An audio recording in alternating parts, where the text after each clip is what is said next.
तो hello guys, enemy voice fire में आपका स्वागत है। जैसे कि हमने लास्ट एपिसोड में देखा था, सैन जो कि नाना को अकेडमी से थोड़ा दूर ले आया होता है। तभी हम देखते हैं दो ड्रैगन को जो कि वहां से उड़ते हुए जा रहे होते हैं। तभी उन लोगों को नाना को कुछ सेंस होता है और वो दोनों तेजी से आते हुए उन लोगों के ऊपर अटैक कर चुके होते हैं। जैसे कि नाना और ब्रैंड बाल बाल बचते हैं। तभी सैन उन दोनों के सामने आते हुए उन दोनों से फाइट करते हुए उन दोनों को भी मार देता है। और अब आगे सीन चेंज होता है, हमें दिखाया जाता है कैलिन को जो कि एचएल के पास आ चुका होता है। तभी हमें एचएल को देखते हैं जो कि कैलिन से कहता है, तो तुम मुझे बता रहे थे कि मिस्टीरियस ग्रुप के बारे में जो कि मेरे छोटे ब्रदर की मदद कर रही है। तभी कैलिन सर झुकाते हुए जवाब देते हुए कहता है, यस माय लॉर्ड। फिर कहता है, ऐसा लगता है कि हमारे जितने भी एजेंट है उन सभी को ये अननोन फोर्स ने मार दिया है। फिर हम एचएल को देखते हैं जो कि ये सब सुनने के बाद कहता है, बस इतना ही। तभी कैलिन कहता है, हाँ, और रिपोर्ट ना होने के कारण मैं समझ आता हूँ। तभी एचएल कैलिन की तरफ देखते हुए अपने मन में सोचते हुए कहता है, वो इतना अलग क्यों लग रहा है और वो यहाँ से जाने से पहले उसका डर और चिंता कहाँ चला गया। ऐसा लगता है कि मानो कि वो पूरी तरह से बदल चुका है। फिर कहता है, अच्छा तो मैं समझ गया, तो फिर मेरे पास तुम्हारे लिए एक क्वेश्चन है। तभी हम देखते हैं कैलिन को जो कि एचएल की बातें सुनकर एकदम से घबरा जाता है।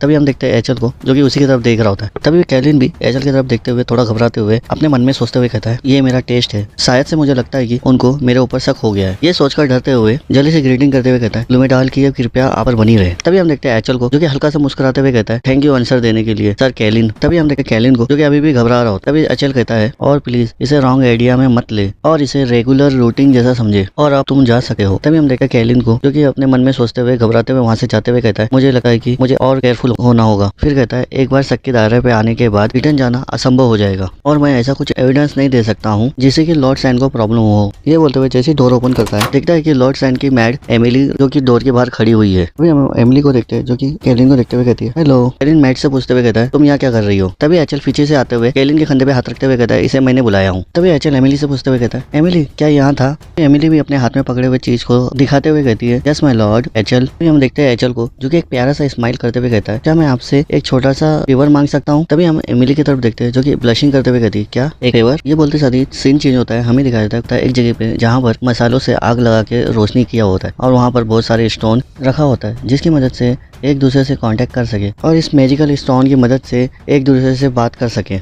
तभी उस स्टोन में से एक पर्सन पूछते हुए कहता है, लॉर्ड यूफकिन और लेडी केडलिना गायब है, silver dragon and red dragon के बारे में लोग पूछ रहे होते हैं, मिसिंग है करके। फिर कहता है, उन दोनों की एनर्जी यहाँ से डिसअपीयर हो चुकी है और रूएन के आउटसाइड इलाके में एक बहुत बड़ा ब्लास्ट हुआ उसके बाद से। सेकंड स्टोन से सेकंड पर्सन कहता है, लेकिन 8 स्टार का मैजिकल वाले ड्रैगन की एनर्जी अचानक से कैसे गायब हो गई। तभी फर्स्ट स्टोन से फर्स्ट पर्सन की आवाज आती है। तभी वो फर्स्ट पर्सन बताते हुए कहता है, तुम वहाँ देख सकते हो। तो हमें दिखाया जाता है वहाँ पर 2 स्टोन है जो कि वहाँ टूट पड़ा हुआ है। तभी वो कहता है, जैसे कि तुम देख रहे हो उन लोगों का मैजिकल स्टोन डिसअपीयर हो चुका है और रूएन के आउटसाइड इलाके में जो कुछ बचा था वो बैटल फाइट के निशान के अलावा और कुछ नहीं था। तभी वहाँ पर और भी स्टोन रखा हुआ है। उनमें से थर्ड पर्सन कहता है, तो क्या जिसने उन दोनों का किल किया उसने मैजिक से सारा नामो निशान मिटा दिया होगा। तभी 4 स्टोन से भी आवाज आती है। वो चौथा पर्सन भी कहता है, क्या ऐसा पॉसिबल हो सकता है। तभी फर्स्ट स्टोन से फर्स्ट पर्सन कहता है, इसकी ज्यादा संभावना है कि उस पर्सन में डार्कनेस एट्रीब्यूट होगा। फिर कहता है, उन दोनों को किल करने के लिए एकमात्र पावरफुल कुंडल कौशली है, लेकिन उनके पास डार्कनेस की एट्रीब्यूट नहीं है। इसका मतलब ये है कि वहाँ पर कोई पावरफुल पर्सन है जिसके बारे में हम नहीं जानते। तभी वहाँ पर थर्ड स्टोन का थर्ड पर्सन कहता है, रॉयल एकेडमी के अंदर सैनवर्ड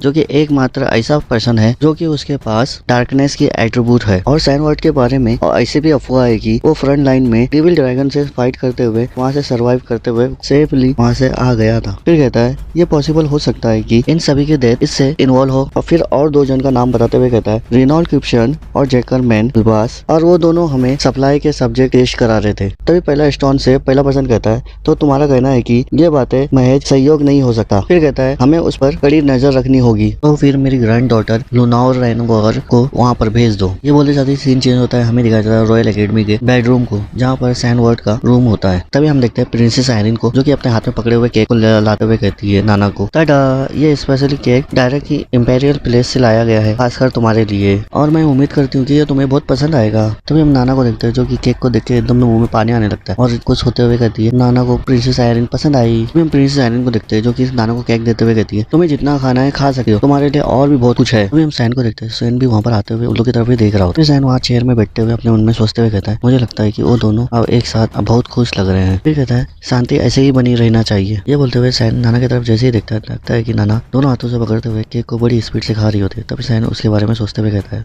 ये ड्रैगन नाना का सेंस करते हुए हुए पता लगा सकते हैं कि नाना यहाँ है, तो ये कहना मुश्किल नहीं होगा कि हम पर कब दोबारा हमला हो सकता है। फिर सैन रिज्यूम की तरफ देखते हुए कहता है, मैं किसी को भी अपने लोगों को नुकसान पहुंचाने नहीं दूंगा। इस बार मैं अपनी लाइफ अपनी मर्जी से जीऊंगा और मैं कसम खाता हूँ कि मैं अपने ब्रदर के पूरे प्लान को अच्छी तरह से कुचल कर रख दूंगा। तभी हम देखते हैं प्रिंसेस आयरिन को, जो कि सैन की तरफ जैसे ही देखती है कि सैन हल्का सा मुस्कुरा रहा होता है उन लोगों को देखते हुए। प्रिंसेस आयरिन को कुछ समझ में नहीं आ रहा होता, तो वो डायरेक्टली पूछ लेती है, सैन क्या तुम्हारे मन में कुछ चल रहा है? तुम्हें देखने से ऐसा लग रहा है कि तुम बहुत खुश लग रहे हो। तभी हम सैन को देखते हैं, जो कि हल्का सा मुस्कुराते हुए कहता है, हाँ मुझे अचानक से एक अच्छा आइडिया आया है। अभी सीन चेंज होकर हमें दिखाया जाता है वर्ल्ड रेसिडेंसी गार्डन को, जहाँ पर क्राउन प्रिंस लूनवेल सिल्वेस से मिलने के लिए एचल आया होता है। तभी क्राउन प्रिंस कहता है एचल से, ग्रेजुएट होने के बाद ये पहली बार है जब मैंने तुम्हें देखा हूँ, तुम अच्छे लग रहे हो एचल। तभी एचल भी मुस्कुराते हुए कहता है, यह आपके कारण है यू आर हाइनेस। तभी हम क्राउन प्रिंस की तरफ देखते हैं, जो कि सीरियस होते हुए कहता है, तो अब मुझे बताओ तुम बॉर्डर में अपनी लाइफ कब तक बर्बाद करते रहोगे? और मैंने सुना हो कि एलिस रोमन कॉन्टिनेंट में घूम रही है। तभी एचल कहता है, वास्तव में मैं उसके बारे में बहुत चिंतित हूँ,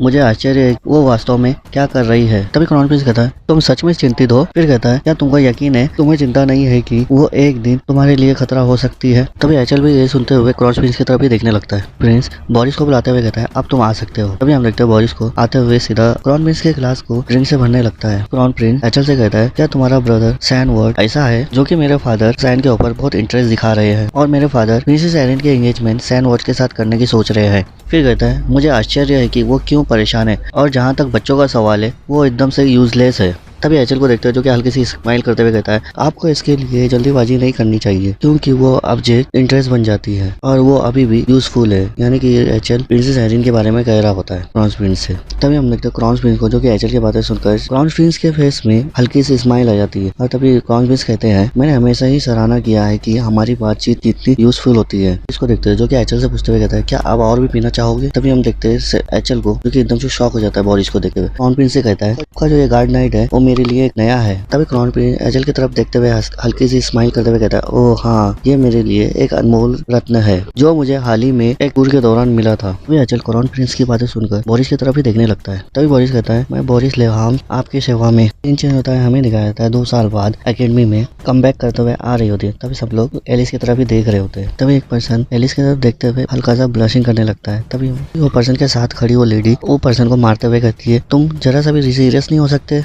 एलिस को देखते हैं, जो कि लोगों ऐसा मस्ती करता हुआ देख के वहाँ से तेजी से वो भी निकल जाती है हंसते हुए। एलिस एकेडमी के अंदर आने के बाद चैंसलर से मिलने जाती है, जो कि कुंडल कौशल होते हैं। कुंडल कौशल एलिस को देखते हुए कहते हैं, काफी लंबा समय हो गया तुम्हें देखकर एलिस। तभी एलिस भी कुंडल कौशल को ऐसा कहता हुआ सुनकर जोरों जोरों से हंसने लगती है। हाँ। फिर कुंडल कौशल कहते हैं, एलिस तुमने अपने टूर पर एंजॉय किए हो? तभी एलिस बताते हुए कहती है, मैं पुरीना गई थी। तभी कुंडल कौशल शौक होते हुए कहते हैं, क्या पुरीना? तभी कुंडल कौशल वो जगह के बारे में बताते हुए कहते हैं, वो जगह इंसानों के लिए नहीं है, निश्चित रूप से वेलकम करने की जगह हो। तभी एलिस कहती है, ये सच है, लेकिन मुझे वहाँ पर एडजस्ट होने के लिए 1 साल लग गया। लेकिन मैं उस जगह का हार्मोनियता को समझना चाहती थी जिसके बारे में आपने बताया था चैंसलर। आपने कहा था कि मैं जहाँ जाऊंगी मेरा सफलता भी वहाँ पीछे पीछे आएगा, इसलिए मुझे केयरफुली सोचना चाहिए कि मैं कहाँ से बिलोंग करती हूँ। तभी चैंसलर एलिस से कहता है, ऐसा लगता है कि तुम इसके अंत तक पहुँच चुके हो। तभी एलिस को देखते हैं, जो हंसते हुए कहती है, हाँ मैं ऑर्डर ऑफ लाइट को ज्वाइन करना चाहती हूँ। चैंसलर ये सब सुनने के बाद कहते हैं, तो इसीलिए तुम अपनी फैमिली के नाम को बनाए रखने के लिए काम करना चाहते हो। तभी एलिस कहती है, हाँ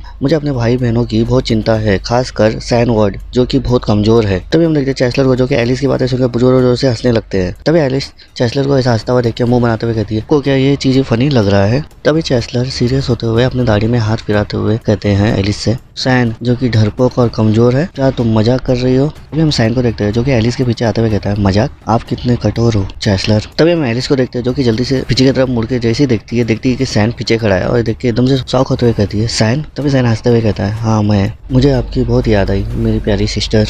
तभी सीन चेंज होता है, हमें दिखाया जाता है एलिस और सैन को, जो कि चैंसलर के ऑफिस से बाहर आ चुके होते हैं। तभी एलिस बताते हुए कहती है, सैन मैंने तुम्हें लास्ट टाइम देखा था, जब से लेके अब तक तुम बहुत बदल गए। और सैन की हाइट को देखते हुए कहती है, तुम्हारी हाइट भी बहुत बढ़ गई है, तुम्हारी हाइट मेरे लेवल में आ चुकी है। फिर कहती है, मुझे ऐसा लगता है कि तुम्हारी हाइट मेरे से भी और बढ़ जाएगी। तभी सैन कहता है, शायद से तुम छोटे हो गए हो। तभी हम एलिस को देखते हैं, जो कि सैन का गाल पकड़ते हुए कहते, मेरा सुझाव है कि तुम यही हाइट तक रुक जाओ। तभी सैन एलिस के बारे में सोचते हुए कहता है, 2 जुलाई 1988 में मेरी प्रीवियस लाइफ में मेरे को ये दिन अच्छे से याद है कि ये आखिरी बार था जब मैंने एलिस को यहाँ देखा था। तो गाइस ये बोलने के साथ ये एपिसोड खत्म होता है। मिलते हैं नेक्स्ट एपिसोड में, तब तक के लिए बाय।